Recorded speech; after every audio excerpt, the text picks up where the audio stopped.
देखिए हारना जीतना तो लगा रहता है और ठीक ऐसे नहीं कि हम जीते नहीं मगर इंशाल्लाह क्या कि आगे जे जहाँ पे আমি সাকিব ভাইকে ক্ষমা করে দিয়েছি। সাকিব ভাই এটি ইচ্ছে করে করেনি। সাকিব রিজওয়ানের এমন কাণ্ডে সংবাদ সম্মেলনে আবার মুখ খুলেছেন মোহাম্মদ রিজওয়ান। দর্শক, ঘটনাটি পাকিস্তানের দ্বিতীয় ইনিংসের ৩৩তম ওভারের ঘটনা।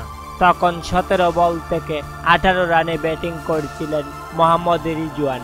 নিজের ব্যক্তিগত অষ্টম ওভারের দ্বিতীয় বলটি করার জন্য রান আপ করছিল সাকিব। ঠিক যেই মুহূর্তে ডেলিভারি করবেন সাকিব আল হাসান, সেই মুহূর্তে অযথা পিছন থেকে ঘুরে যায় মোহাম্মদ রিজওয়ান।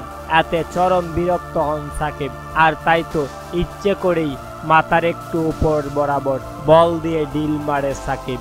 এদিকে এই বিষয়ে ম্যাচ শেষে মোহাম্মদ রিজওয়ান বলেন, সাকিব ভাইয়ের জায়গায় আমি থাকলে এর চেয়ে বেশি করতাম, কারণ সাকিব ভাই আজ অনেক চাপে পড়ে এই কাজটি করেছে।